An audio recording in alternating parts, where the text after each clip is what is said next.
안녕하세요. 닥통 네이버 지식인 상담한의사 고지은입니다.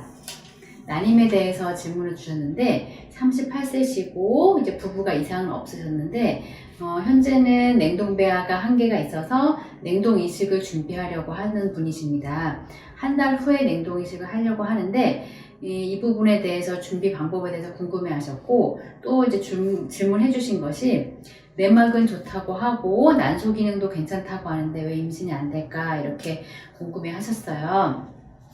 일단은 이제 난임에 대해서 이제 임신을 하기 위해서는 가장 중요한 부분은 두 가지, 수정란에 대한 부분하고 착상에 대한 부분입니다.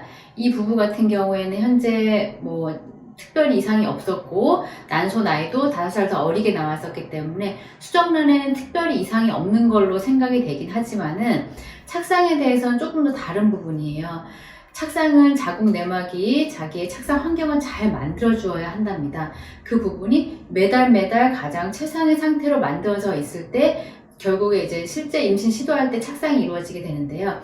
착상이 잘 되기 위한 4가지 조건이 있어요. 첫 번째로는 자궁 내막의 두께가 잘 갖춰져 있어야 되는데, 이 부분에 대해서는 보통 이제 착상하는 시점 혹은 시험관을 한다면 시험관 이식하는 시점에서 8에서 10mm 사이가 가장 좋다고 합니다.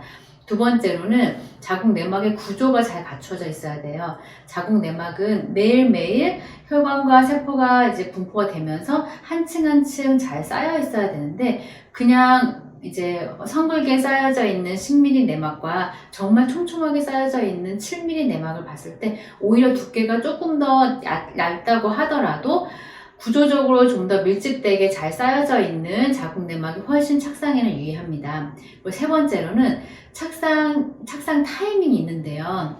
이 부분이 자궁 내막의 성숙도하고도 관련이 되는데, 호르몬 주기에 따라서 난소가 이제 활발하게 일을 하면서 배란되기 전까지 난포기가 있고, 배란되고 난 다음에 이제 황체기인 분비기가 있어요. 그 난포기에는 증식이 일어나고 황체기는 분비가 일어납니다. 이 증식기 때는 자궁 내막이 빨리 이제 잘 두터워져서 자기 두께를 잘 만들어줘야 되고, 분비기 때는 자궁 내막의 이제 표면에서 착상 유도 물질이 분비되면서 수정란이 다가왔을 때 얘를 이제 결합시킬 수 있어야 돼요. 이 착상 창문이 열리게 되는, 착상의 가장 이제 좋은 타이밍이라고 하는 열리는 시기가 보통은 이제 생리 20일에서 23일째 정도가 되시는데요. 이 기간에 수정란이 이 근처에 다가와 있을 때 자궁 내막이 준비가 잘 되어 있다면은 결합이 이루어지게 되는 겁니다. 그런데 과배란 유도제나 성호르몬 등의 시험관 아기 시술을 하게 될 때는 이 부분의 착상 창문이 이동하는 경우들이 있어요. 그러다 보니까 착상 창문이 열려있는 시기에 이식을 하지 못하게 되면은 이 부분 같은 경우는 착상되지 못하고 수면에 그냥 이제 흘러가 버리는 경우를 보게 됩니다. 그리고 네 번째는 자궁 내막의 성숙도가 있는데요. 자궁 내막이 내가 착상되는 시기에 그만한 그 기간만큼의 성숙도가 잘 갖추어져 있어야 자궁 내막이 이제 수정란이 그쪽으로 다가왔을 때 접촉 결합 안쪽으로 파고들게끔 하는 함의까지 일어날 수가 있습니다. 자궁 내막의 성숙도가 제대로 되지 못했을 경우에는 수정란이 다가와도 유도 물질을 충분히 분비하지 못하기 때문에 이 부분에 대한 접촉이 일어나지 못하거나, 혹은 접촉이 일어났다고 하더라도 안으로 파고드는 결합이나 합입 상태가 일어나지 못하기 때문에 살짝만 스치면서 그냥 지나가게 돼서 1차 피검사 수치가 낮게 나오거나 아니면 아예 안 나오거나 이런 반응들을 보게 됩니다. 이 4가지 조건이 잘 갖추어져 있어야지 자궁 내막의 착상 환경이 이제 만들어졌다고 할 수가 있는데, 이 부분에 대해서 하나만 어긋난다고 하더라도 최상급의 수정란을 이식했을 때도 이식에 실패할 수가 있어요. 그래서 냉동 이식을 준비하는 분들 같은 경우에는 자궁 내막을 착상에 최적화될 수 있게끔까지 잘 끌어올리는 게 중요합니다.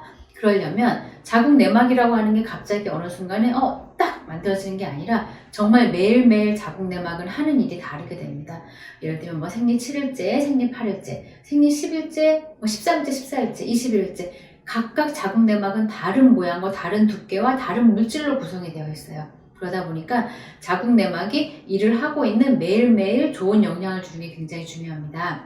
아까 어떤 도움을 받을 수 있는지 궁금해 하셨는데, 한의학적인 치료로는 자궁내막의 양질의 혈액을 잘 공급할 수 있도록 하면서 착상유도 물질과 자궁내막의 골반강으로 들어가는 혈류를 개선할 수 있는 착상탕 부분이 있고, 그리고 원내 와서 치료하는 부분에 있어서는 자궁을 따뜻하게 돌봐주면서 혈류가 끝까지 갈 수 있게끔 도와주고, 자궁내막에 안 좋은 혈액 부분, 즉 어혈이라고 하는 찐득찐득한 혈성이 자꾸 모여져 있는 난임 환자분들이 많이 있으신데, 이 어혈을 해독하면서 양질의 혈액이 자궁내막에 끝까지 잘 전달될 수 있도록 하는 자궁 신부치료 부분으로 한의학적으로 도움을 드릴 수 있습니다.